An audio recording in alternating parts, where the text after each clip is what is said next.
Hey everyone, welcome back. Picture a world where broken hearts wear bright smiles and shadows lurk beneath every laugh. Meet Azalea, an unforgettable oddball with a wild mind and a fearless tongue. Opposite her stands Gray, a tattooed enigma with a dangerous edge that makes her question everything.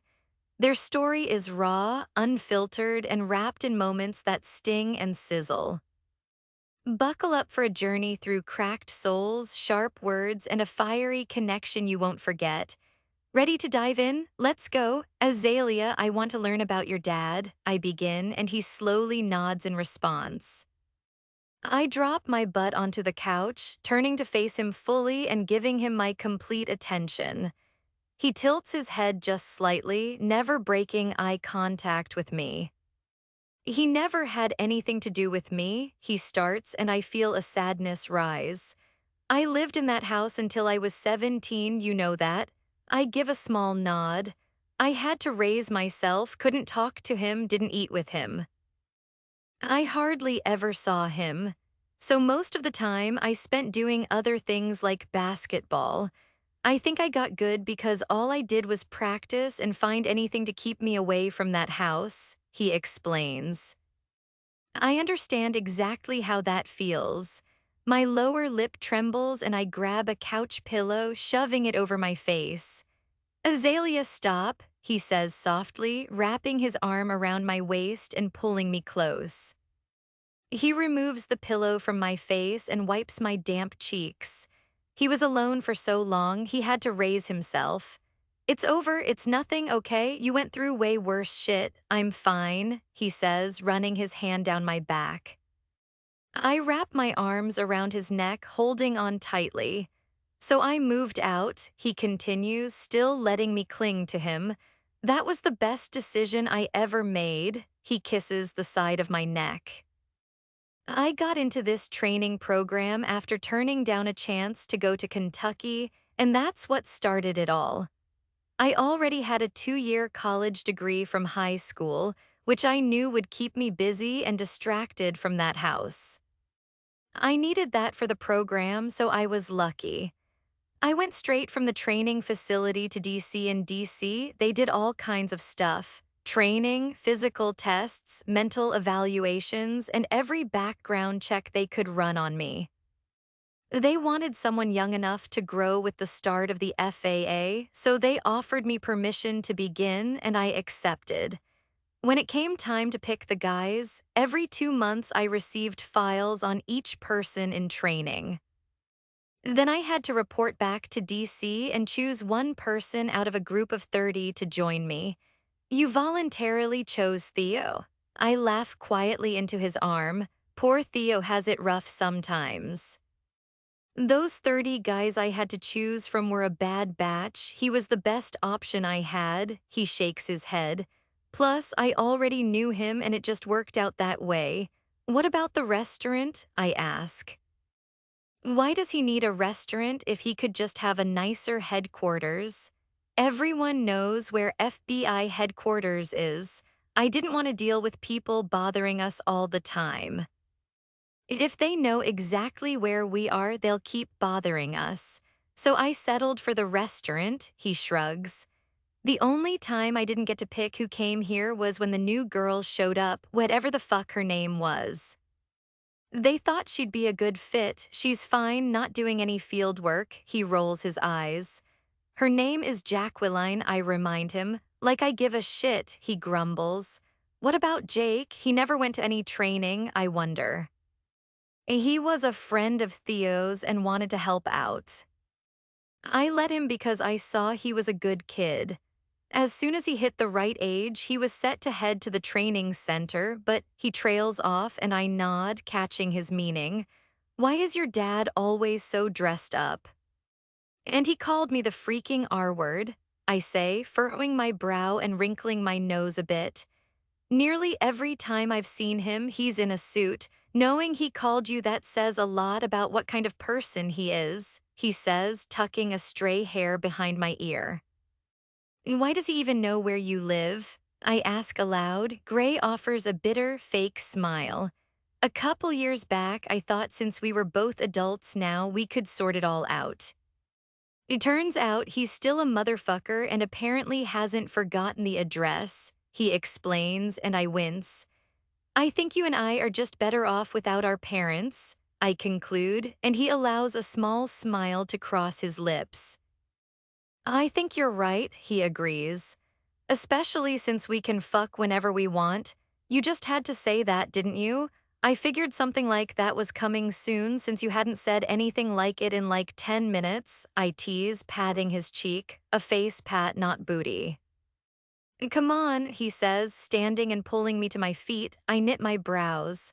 Where are we headed? The kitchen, he replies. He pulls me along and I head straight to the fridge. I'm kind of hungry. I'm sure he is too, considering that's where we are. I crouch down to fridge drawer level and scan the food inside. I'm about to eat well. Suddenly, Gray's presence presses up behind me. Well, not just presence, I actually feel him there. I stand up quickly and his strong arms wrap around my hips, holding me close. So damn horny. He spins me around in his arms and lifts me onto the counter. Our lips connect urgently before he pulls back and starts lifting my shirt. Gray, what are you doing? I ask as he grabs the waistband of his Nike joggers. I'm about to strip for you, he replies casually while I'm already getting hot under the collar. Here, we're in the kitchen. I'm horny, he murmurs, placing kisses along my jaw and pulling me even closer to him. Hearing his words and feeling his lips on my skin makes my breathing grow heavier. Suddenly, he yanks my pants off. Are we seriously going to do this here? I ask aloud. What, you want the dining room table instead? He offers, and my eyes widen. Our room isn't that far, I remind him, but it clearly doesn't register. Yeah, but this is hot. If you could see yourself right now, his gaze drifts down my body. Fuck. Horny crackhead, I mutter almost under my breath. He pulls my underwear down, making me gasp in surprise. He leans in and kisses me fervently, gripping the hair at the base of my neck. His other hand wanders below my waist, and I struggle to focus. After a moment, he pulls away and grabs the waistband of his boxers.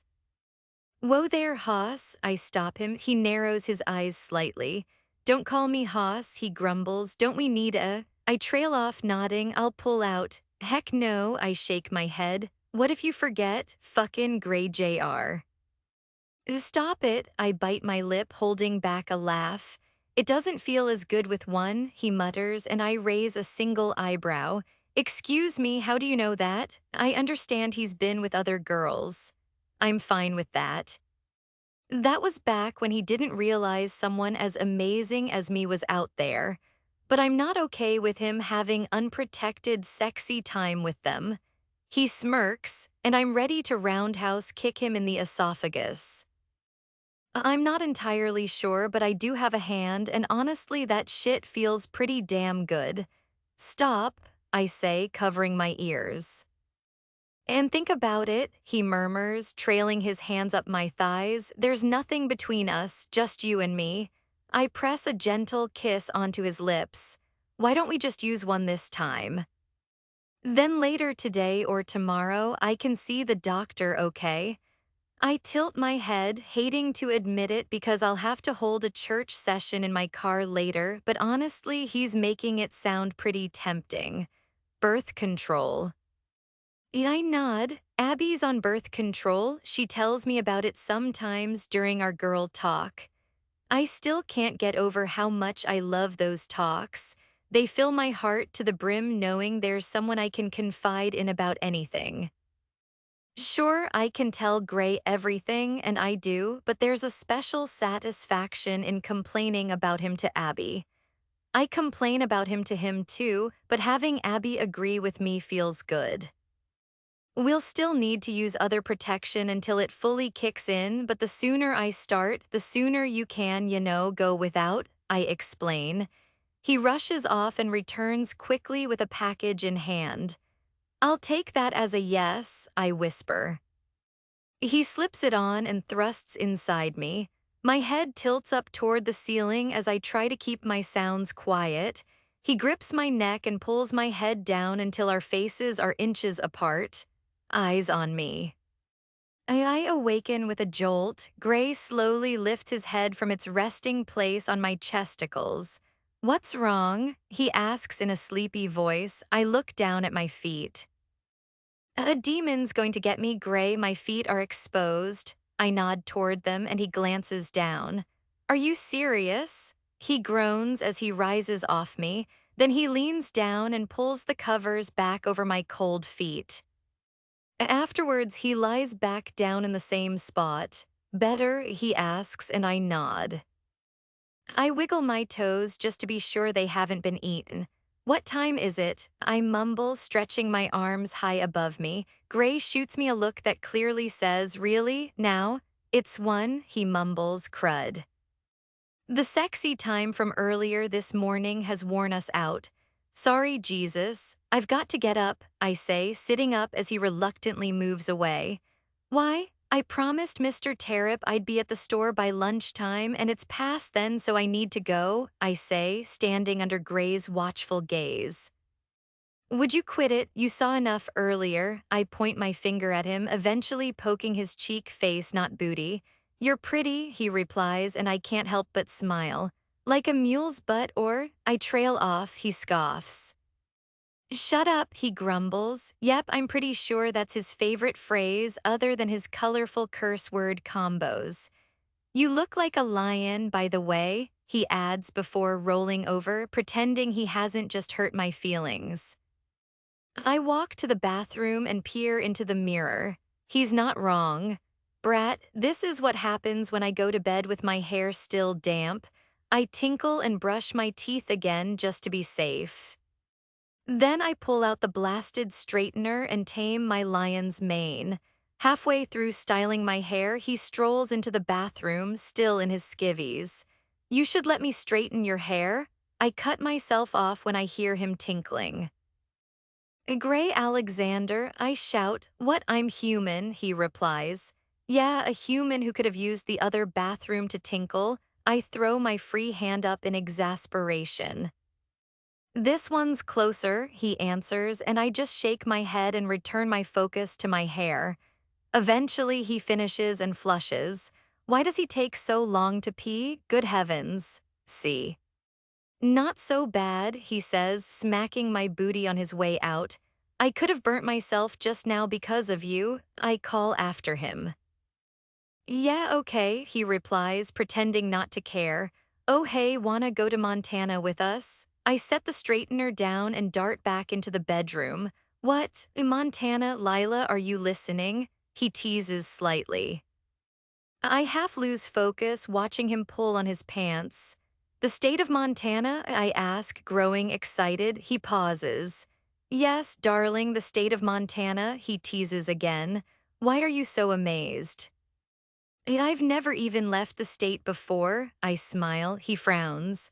"What? Why?" "Well, my parents traveled a lot and they offered to take Jake, but they always said I had to stay home to watch over things. Jake didn't like it, and more often than not, he stayed home with me, so I never went anywhere," I explain. "Once they went to the Bahamas. Jake and I were thrilled at the idea, but when Dad said I had to stay, I was crushed. I already had my bags packed and everything. I felt awful that Jake stayed behind with me, knowing how excited he was to go. I was the one holding him back.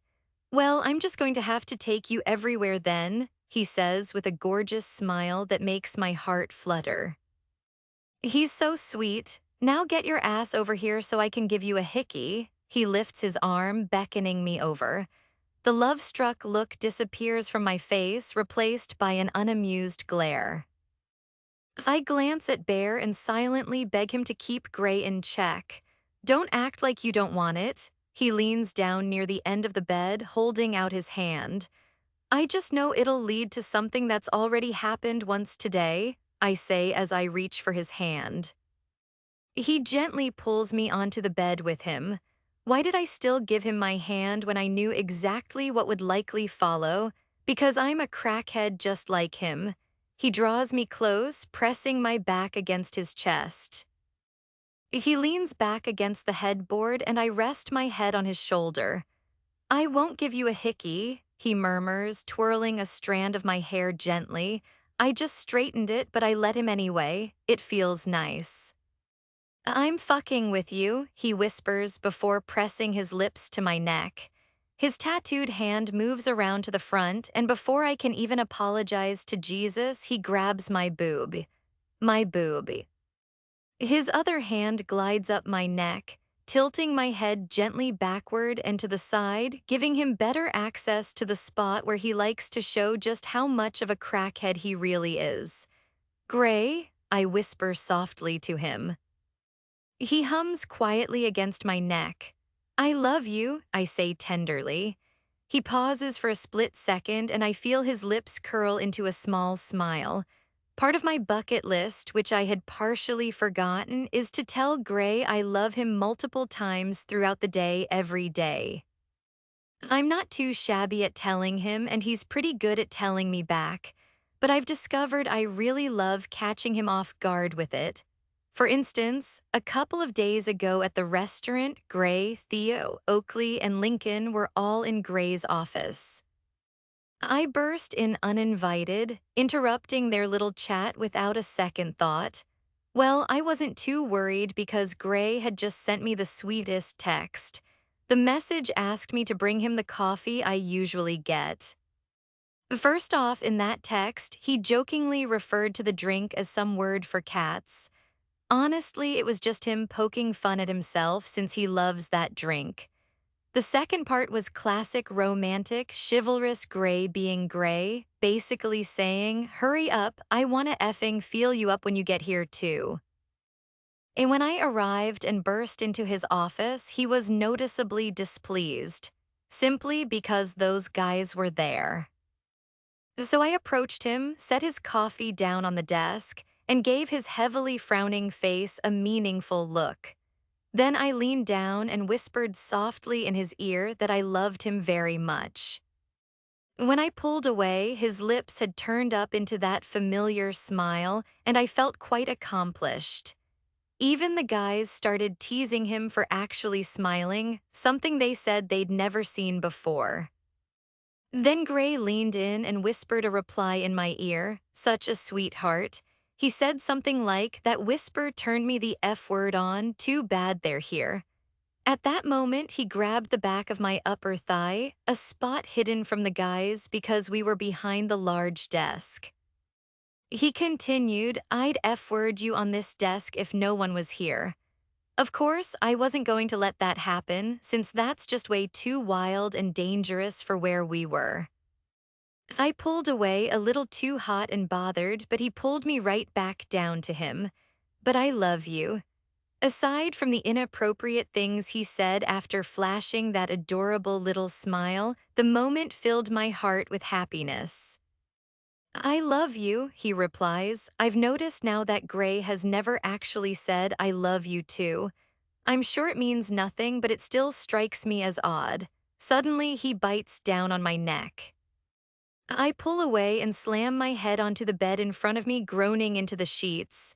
That was hard, I mumble. That's what she said. Stop. It wasn't, he says, gripping the very top of my pants in the back.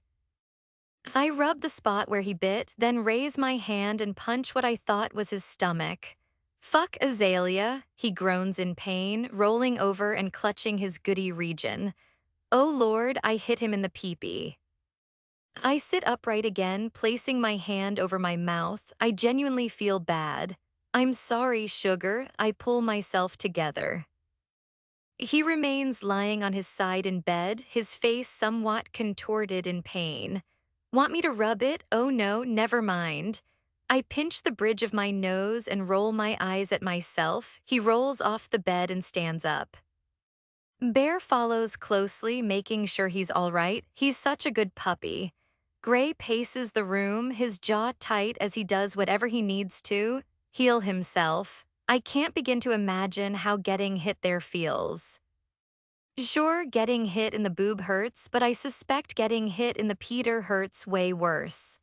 I meant to hit your stomach, I say, biting my lower lip with concern. I know I shouldn't, but it actually makes me chuckle a bit. He's always smacking the daylights out of my butt cheeks, biting the hell out of my neck, so it feels like I've finally evened the score for all the things he's done to me. Still, this is the first and hopefully the last time I confuse his goody region for his stomach. I stand and approach him from behind. Oh Lord, what if it doesn't work anymore? Can you break that thing? I begin to worry, placing my hand over my heart as he turns to face me. It's not a thing, it's my dick. Oh, same thing. Letter 3DF, gray letter 3DF the coming week, we're heading to Montana. It's last minute, and it irritates me that I'm the one who has to arrange the planes and everything else. Sure, we could fly commercially with regular people if we didn't have a massive load of guns to bring along. We have a guy lined up with us through DC, and all we have to do is drive to Knoxville to take off from there. Although it's straightforward, I dislike last-minute plans. I prefer to know my damn schedule weeks in advance. But Azalea is coming. If she'd said no, I probably would have dragged her along anyway. I'm not about to leave her alone all week. I know for a fact she'd be perfectly fine solo, but I won't, so she's coming. I feel like I'm clingier to her than she is to me, but I don't give a shit. I hear a knock on my door and sit up, hoping it's her. But when Theo's face appears, I slump back down and turn my focus back to the computer. Hey, he says awkwardly. I narrow my eyes. He's never awkward. He probably screwed something up. What you do? I grumble. What, nothing. He eases a bit, his voice almost normal again. From the corner of my eye, I watch him sit in one of the chairs in front of my desk. He leans forward, elbows on knees, very suspicious. I turn from my computer and study him. He looks genuinely unsettled. I have to tell you something, he begins quietly. Diamond, diamond, diamond, diamond, diamond, diamond, diamond, diamond suit. Thank y'all for reading. Letter 3DF, gray letter 3DF, I watch him fidget nervously. He stays silent and my patience wears thin. If you're just here to waste my fucking time, then leave, I tell him, and he finally meets my gaze. He shakes his head. I'm not, I swear, he responds cautiously. Then what, Theo? I exhale deeply.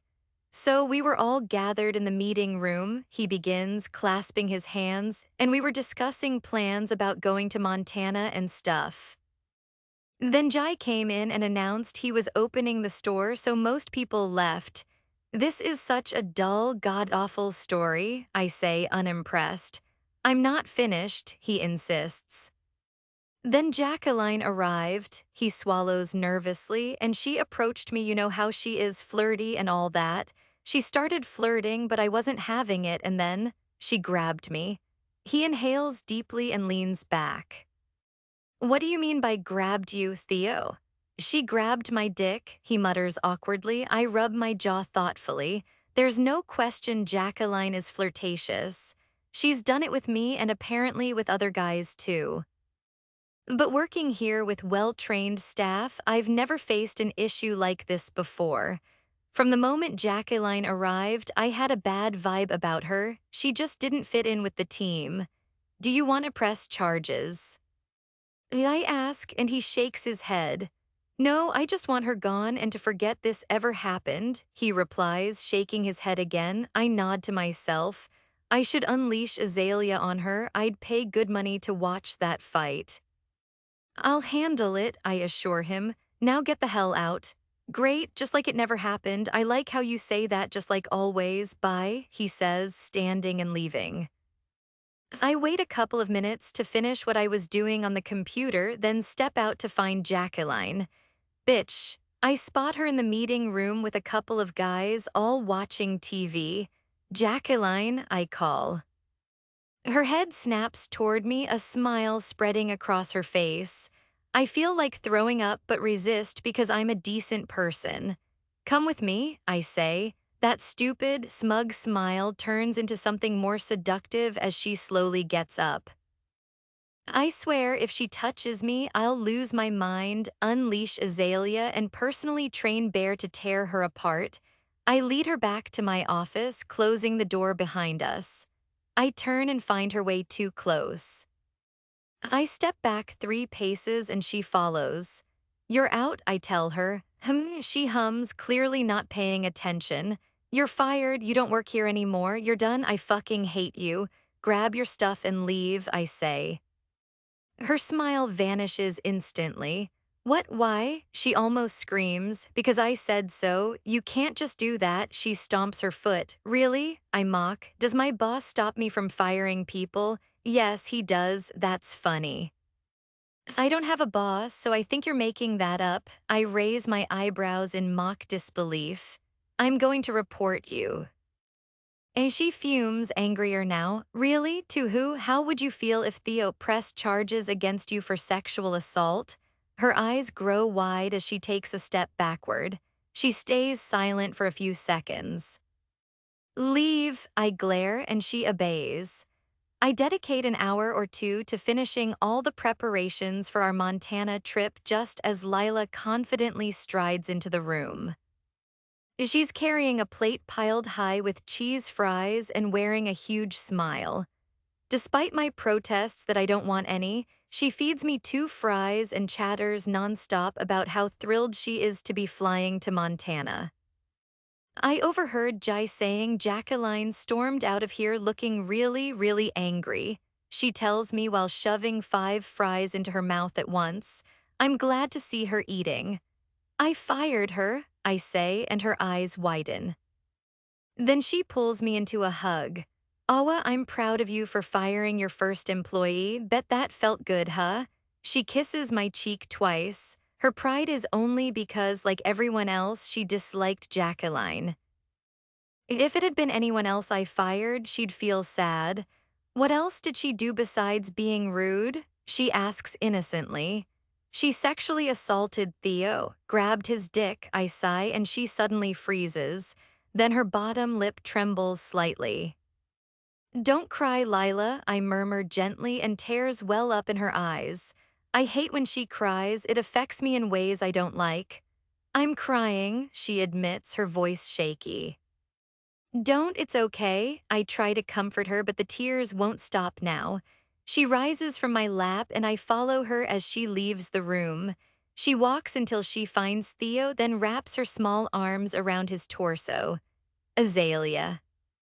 He asks, glancing up at me with confusion. What's wrong? I'm sorry, she sobs into his chest, and I feel a sharp ache in mine.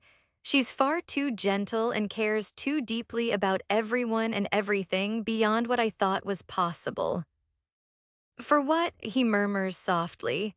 Jacqueline was awful and she touched you, and that makes me really sad. She holds him tighter. He offers a gentle smile. Azalea, it's okay. You don't need to feel sad. I'm fine.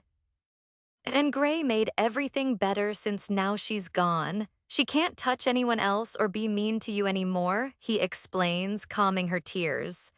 Are you sure you're okay? I'll kick her butt if you want, she promises him, and I smile faintly at her. I promise I'm okay, he nods, and she releases him. I'm here if you're ever not okay, all right? She pats his arm, he smiles. Okay, he agrees. Azalea, I'm totally ready, bud. I exclaim to Gray with excitement. The only one missing is Bear, who stays with Dr. Weiner whenever Gray travels. Bear apparently hates flying and tends to have digestive issues on planes. Don't call me Bud, Gray grumbles. We have our own plane. I'm absolutely freaking out. It blows my mind that little old me is about to board a plane filled only with great people I know. It's wild to think I'm flying at all. And with Gray, I reach down and smack his butt. I've done it so often now that he barely notices. He unloads all our luggage from the car and sets it on the pavement. I reach for a bag, but he slaps my hand away. "Let me help you, donkey," he says. I scrunch my nose at him. He pauses and glances over at me. He steps away from the car and gives me a subtle go-ahead nod with his head. Feeling confident, I reach in and grasp the handle of the large black suitcase. I pull and it shifts maybe an inch.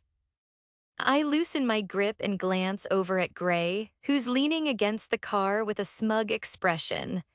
I crack my knuckles in front of me, flex my arm muscles dramatically, and try again. You deliberately gave me the toughest one to get out, didn't you? I narrow my eyes at him, then give up. He walks over and yanks the suitcase out effortlessly with one arm in just a couple of seconds. Maybe, he murmurs, planting a quick, sweet kiss on my lips.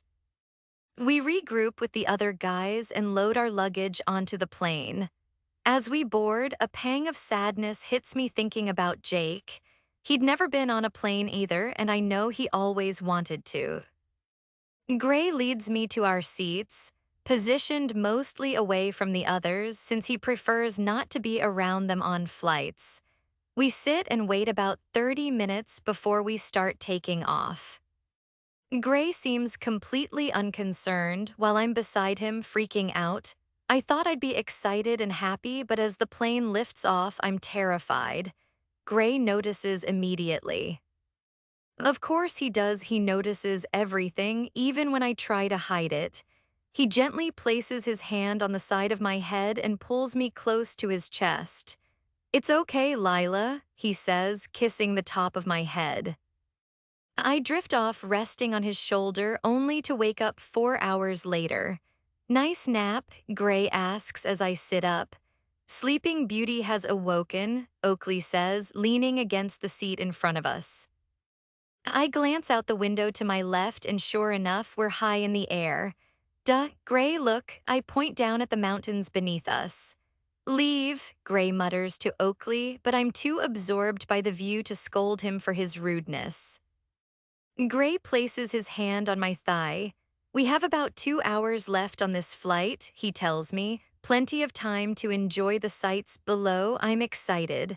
Want to join the Mile High Club?" He leans in and kisses the skin just beneath my ear. That sounds like it involves drugs. But knowing everyone on this plane, I understand it's not. It's a club. I think it would be nice to belong to a club. Why not? "Yes," I nod, and he pulls back, flashing a gorgeous smirk. He stands up and takes my hand, pulling me along.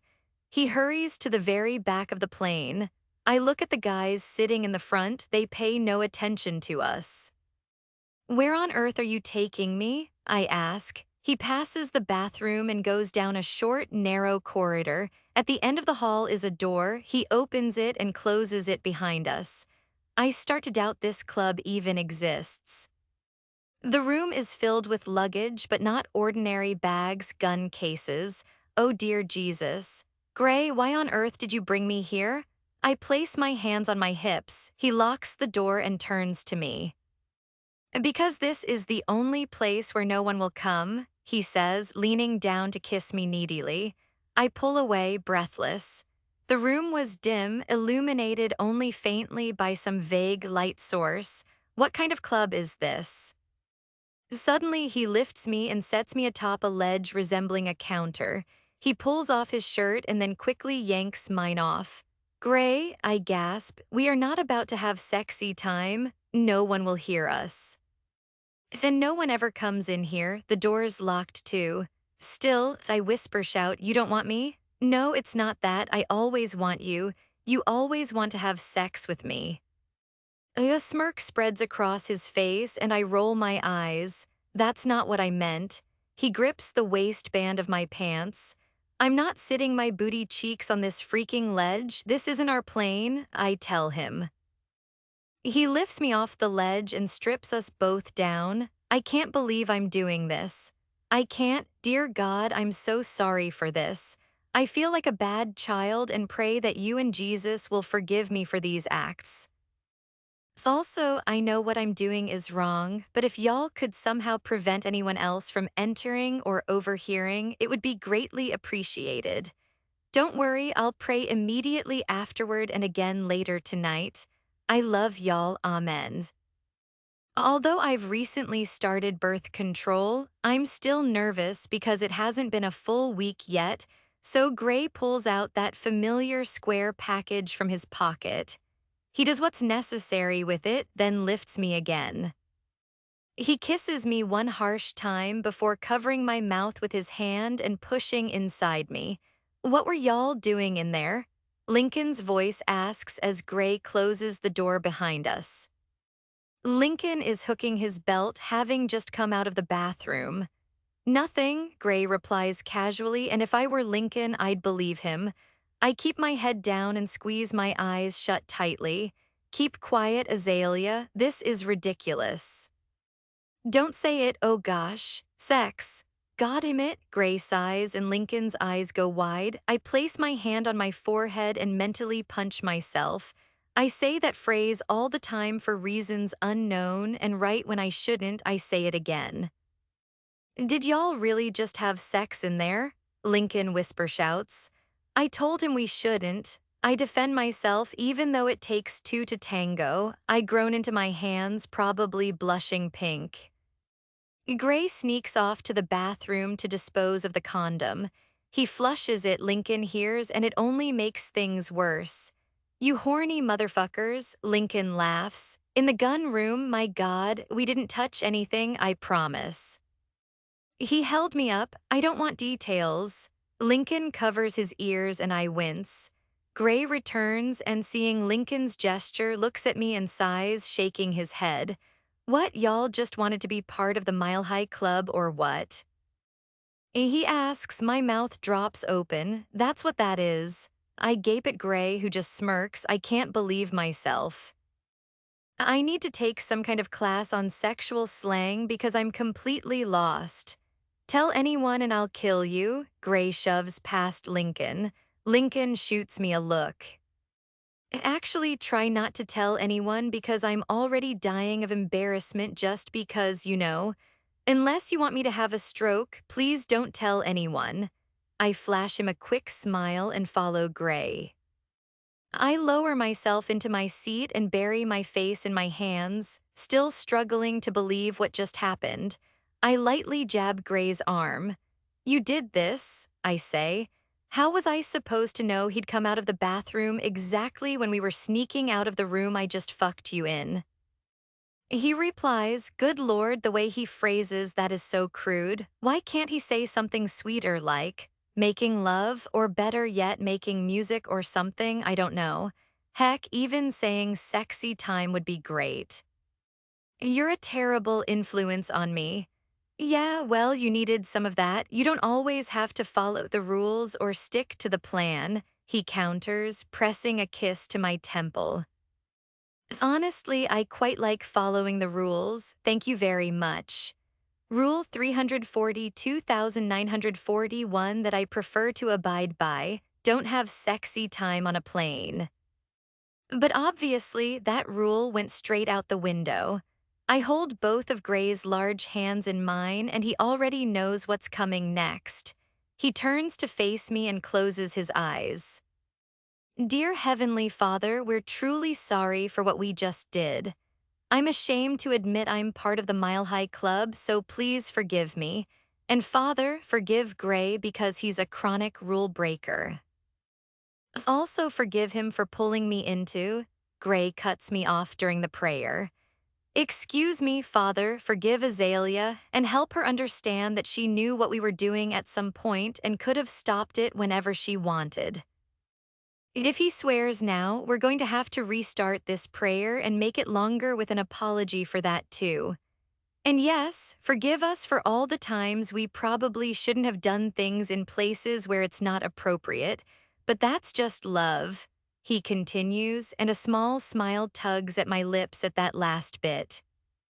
He squeezes my hand gently, signaling I can go on. Father, we will try to behave better, more like heavenly children. Please help this plane land safely in Jesus' name, amen, I finish. Gray and I then both lean down and kiss each other's hands once. We got off the plane quite late. When we finally arrived at the house we were staying at, it was so late that no one explored. It was late and we all went straight to bed, especially me. I was practically a zombie and Gray teased me about it, but whatever. I can't even recall anything about the house. I think I sleepwalked into some random room, which was then claimed as mine and Gray's. I lift my head slowly off the pillow, still groggy.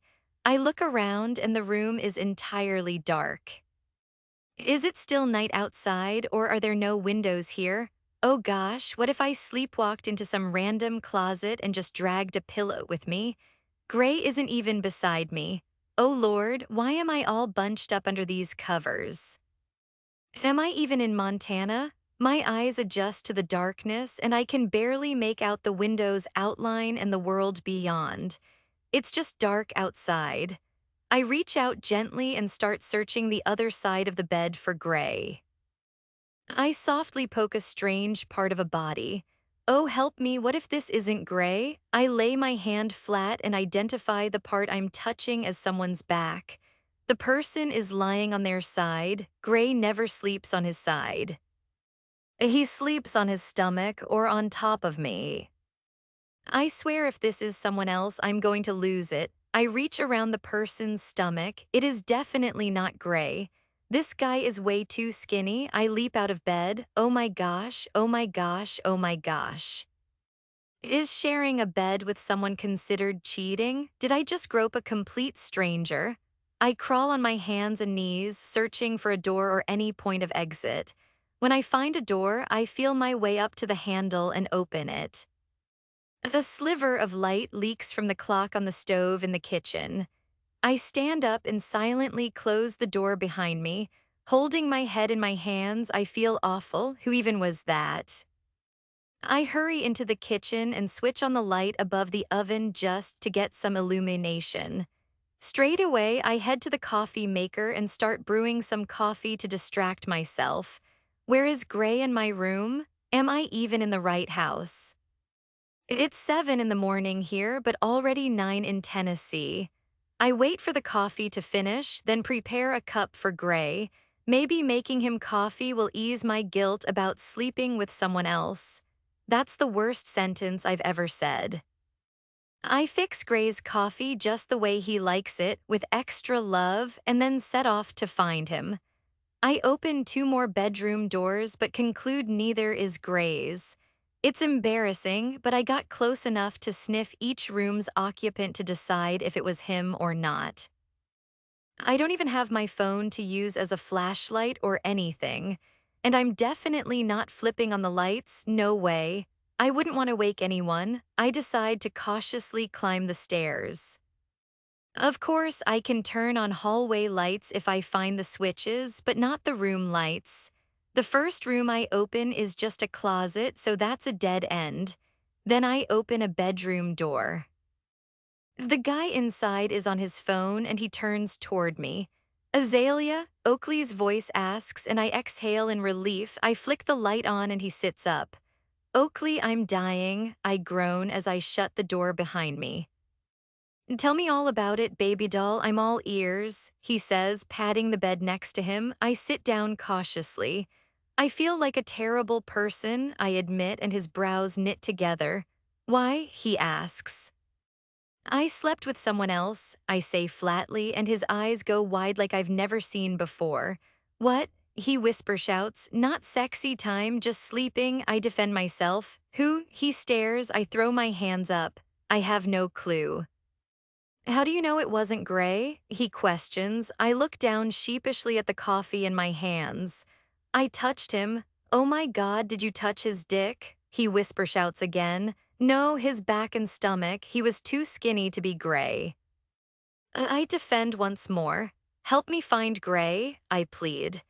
Diamond, diamond, diamond, diamond, diamond, diamond, diamond, diamond, suit, I couldn't keep this from y'all any longer.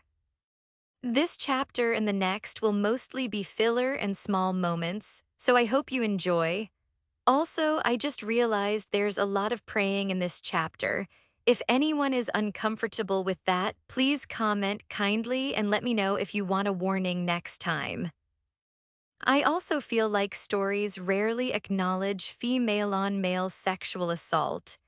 Usually, especially on Wattpad and similar sites, it's always men hurting women, but it can definitely happen the other way too.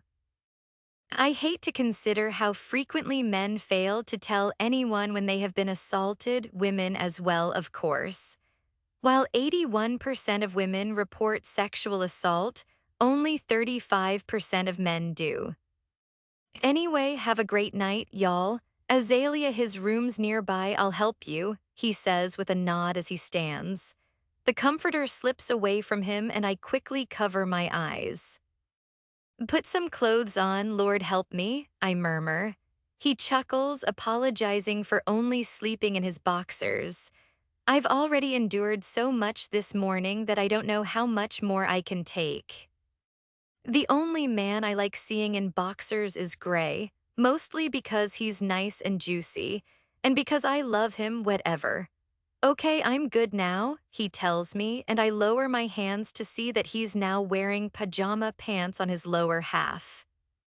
We leave his room and begin our search. After checking 2 rooms and confirming the men inside aren't Gray, we head toward the door at the far end of the hallway. I walk over to the bed and unintentionally place my hand on a butt. I nearly pull away, but it feels both familiar and nice, of course.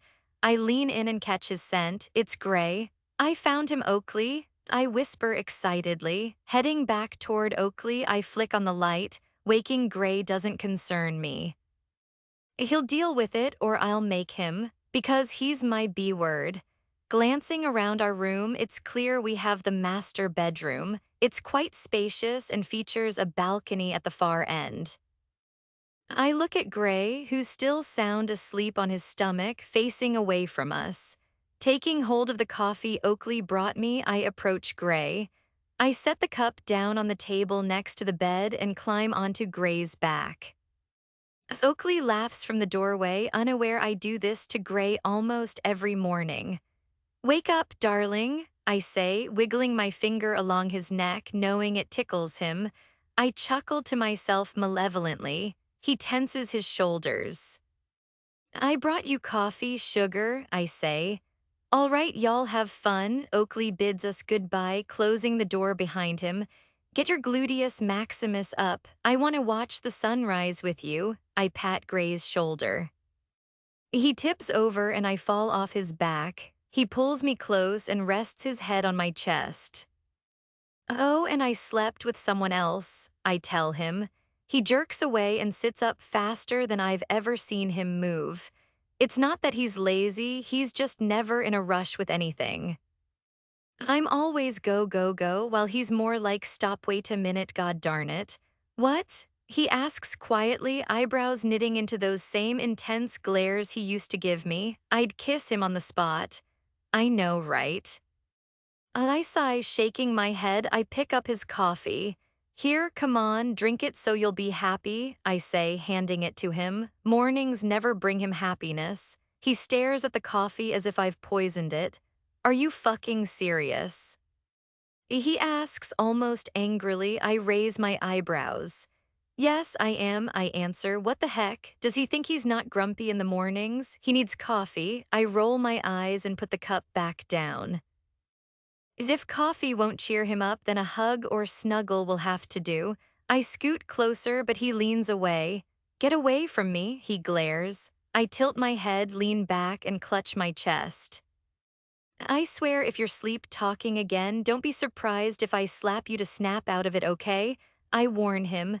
Azalea, I'm really on the verge of tears, he murmurs softly. My heart sinks. Why, what? I respond gently. Why? You literally said you slept with someone else, he replies. I did sleep with someone else. I don't even know which guy it was yet. I shake my head, struggling to believe my own words. You cheated on me.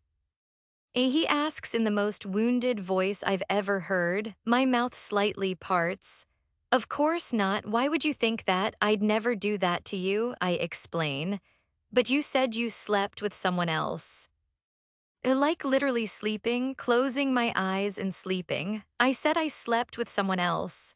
Oh, wait. I suddenly realize I should have clarified that immediately.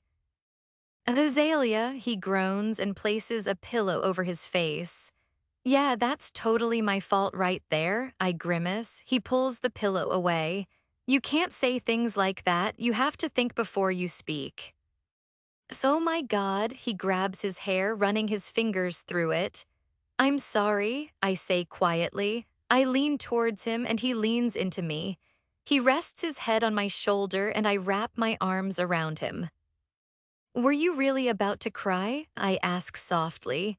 He doesn't answer, but about 10 seconds later, he slowly nods. Feeling fresh after a shower and in good spirits, Gray and I step out onto the balcony. I persuaded him to watch the sunrise with me. He's still upset about earlier, and I feel awful. Ever since I accidentally made it sound like I cheated, he's been unusually clingy and touchy. I apologized at least 20 times, but I can tell he's still disturbed by the idea of being betrayed. Holy guacamole, it's freezing out here. My nipples could cut diamonds. Gray, don't look, I say, and he looks anyway. I quickly dash back inside and grab the comforter from the bed. Wrapping it around Gray, he sits in the chair we dragged outside. I settle onto his lap. He enfolds both me and the comforter, resting his chin on my shoulder. Online it says sunrise is around 8:30, I tell Gray. I found my phone. Apparently, Gray had it since I left it in the car last night and he charged it for me. We also figured out how we got separated. I was the first to enter the house once it was unlocked and lay down in the first room I found. Maybe I picked that room because it was closest to the kitchen, I'm not sure. Meanwhile, Gray came in carrying our bags and took the master bedroom. We were both exhausted, so he went straight to bed on top of the covers, waiting for me to finish exploring as he assumed that's what I was doing.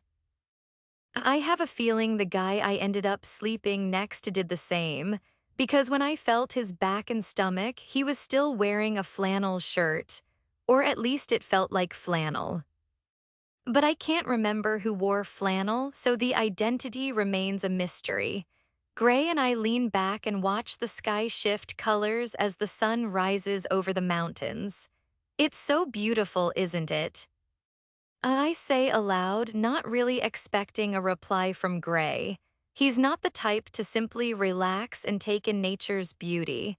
He's more the kind who does what I tell him because he's my B word. I told him to come out here and watch the sunrise with me, and he did.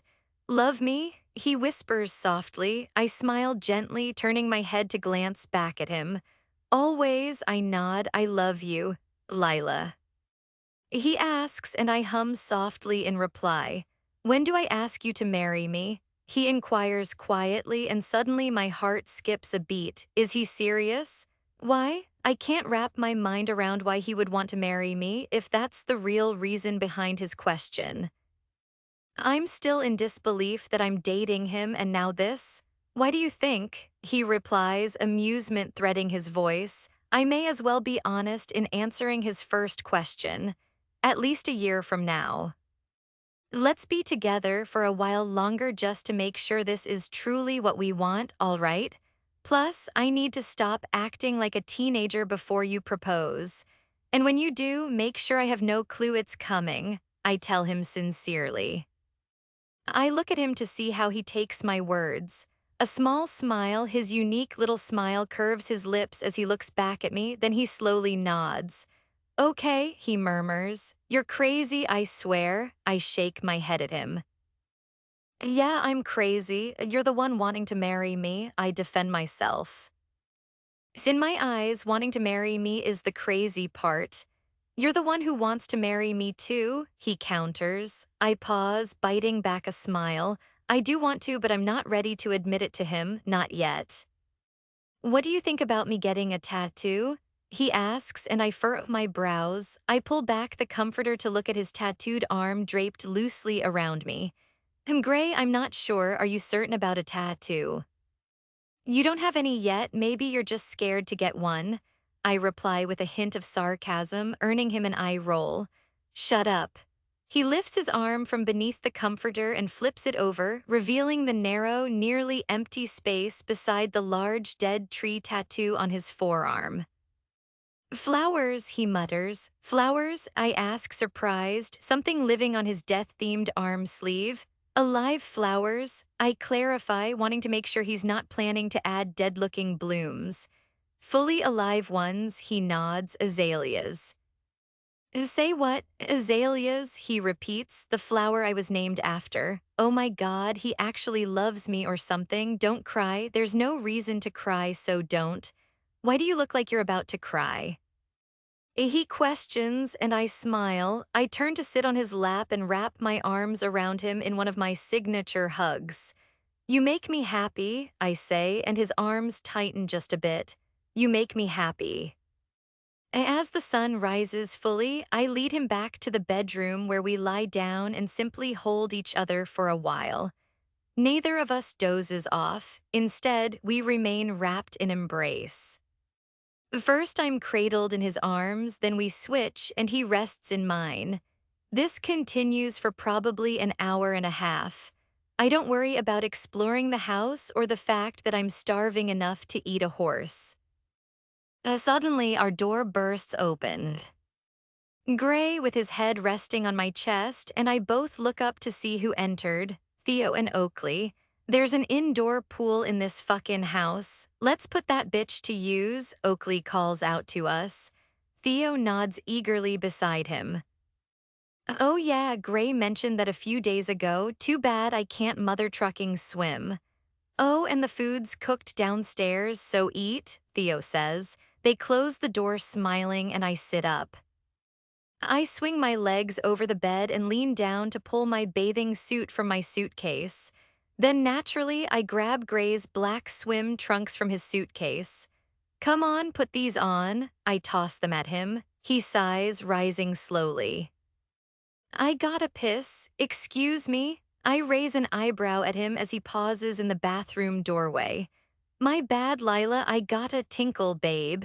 He shoots me a glance before disappearing inside, not bothering to close the door. I strip off my clothes and slip on my light blue two-piece bathing suit. It ties at the front, although you can't actually untie it, and the rest is standard. I stand on the bed, facing the large mirror directly opposite me. The scar along my ribs immediately grabs my attention.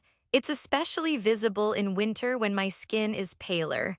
My eyes then drop to the scars on my leg. They're awful. Surrounding those are smaller yet still obvious scars from glass and the crash impact. I sigh deeply and flop back onto the bed, pulling the covers over myself to hide from my reflection. Gray emerges from the bathroom looking as stunning and self-assured as always, with juicy thighs and toned muscles. What are you doing? He asks. Wallowing in self-pity, I mutter as he approaches. Man, he just looks incredible. He yanks the covers off me, tossing them to the other side. Why? He demands. I glance down at myself, then point to the large, very visible scar on my rib. His eyes slowly follow my finger. What about it?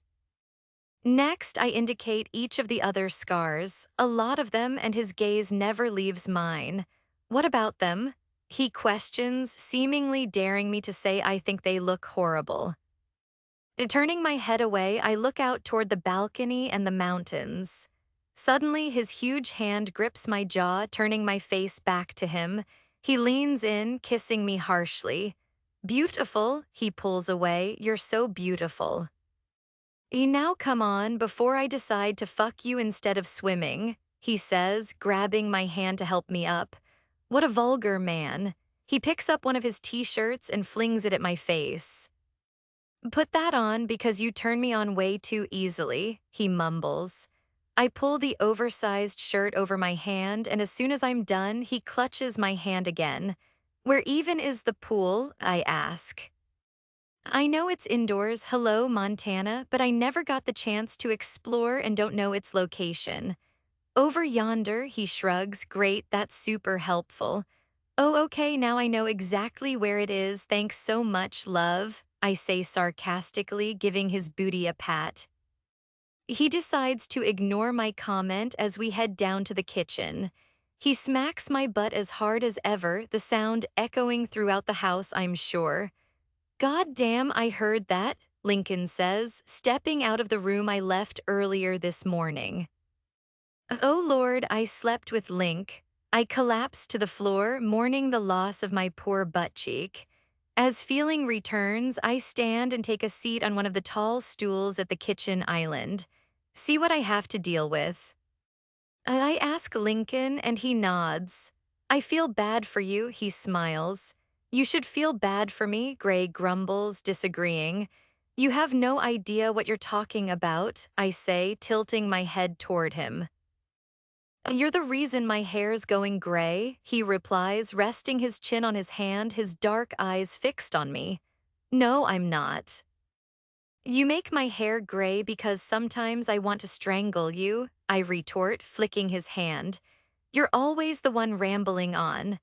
Oh yeah, well, apparently you need to be spoiled when you're sick, I wrinkle my nose at him. Honestly, he's the biggest baby in the world. And you're the one who leaves your damn hair everywhere. Listen here, buddy, that's not even something I can control. Plus, you love leaving the stupid toilet seat up in the middle of the night. I've almost fallen in because of you. I point at him. You don't know how to keep your damn frozen feet off me when we sleep. You're always warm, you donkey. At least I don't snore. I raise an eyebrow at his handsome face. Oh, give me a break. You snore every now and then. And unlike you, I don't find it amusing to watch those comedy movies you make me sit through. I scoot my stool closer to him and he watches me approach. At least I don't watch the world's scariest freaking movies and get entertained by them like you do. I narrow my eyes. You care more about your flowers than me, he says, turning his head away, hiding a sulky look. That's not true. You say that because I always make you get off me in the morning to water them. And you don't like making your own coffee, so you always get me to do it by pretending you don't know how, even though you do. That's because you make it better than I do. He looks back at me. Don't you like making it for me? His eyes dart between mine. I lower my head slightly and offer a gentle smile. I'm just teasing, I don't mind it. Yeah, I'm scared, I confess, staring down at the warm pool before me. For the past hour, I've sat with my feet in the water, watching the guys have fun in the pool. Recently, they've all gotten out to have lunch and do other things. They tried coaxing me to get in, but I'd rather just watch everyone enjoy themselves. Now that they're gone, I have no excuse left other than I don't want to. You think I'm just gonna sit here and watch you fucking drown or something? He rolls his eyes. Come on, his voice softens. I've got you, Lila. What if you accidentally forget I can't swim and let me go and I sink like a rock? I ask, probably the most realistic question ever. I won't let anything bad happen to you, all right? He gives me one of his baby smiles. I sigh softly and remove the t-shirt I'm wearing, setting it on one of the pool chairs. Holding my hand firmly, Gray doesn't let go as I step into the pool. Not so bad, he says, tucking my hair behind my ear even though I'm still clinging to him in the 3-foot deep section. We move a little deeper and I hang on tighter. What if I pee in the pool? I ask aloud. He sighs quietly. I'd feel the water get warmer by my fucking legs. It's not like I'd really do it, I reassure him. I wouldn't put it past you, he mutters. Lean back, he instructs me, but I shake my head vigorously. No, ma'am, shit ass, he mutters quietly. He bends quickly and slips his arms under my legs. I shut my eyes like the scaredy cat I am. He lays me flat on the water, holding his hands beneath me. I'm as stiff as a board. Relax, he says, placing his hand on the top of my chest, and I feel a bit aroused. I crack one eye open and throw him a sly smirk, which causes him to roll his eyes at me. I can't relax. I feel like I'm gonna sink like the Titanic. I exhale slowly. A worst case, you sink, but you'll only stay under briefly because I'll catch you. He shrugs as if it's no big deal. That's exactly what scares me. You're not helping my situation one bit. I squeeze my eyes shut tighter. He sets his hand under my shoulder blades and gently pushes me up a little. Then he lifts my legs to the water's surface, and before I can say a word, he lets go. I nearly pee in the pool. I keep calm outwardly, but inside my heart races. Look at you. His amused voice sounds muffled because of water in my ears. So brave, huh? He continues, and I silently flip him off in my head. I'm too terrified to move. I can't even tell if I've drawn a breath since he released me. Want me to grab you? He asks, and I still don't move, feeling like I'll sink if I twitch. Lila, you know you can stand here, right? He asks softly, and I open my eyes. From the corner of my vision, I see we're not far from the ladder in the shallow 3-foot part of the pool. I must have drifted back here. I lower one leg and stand up. Gray looks down at me as if silently mocking me. Don't make fun of me, you boob.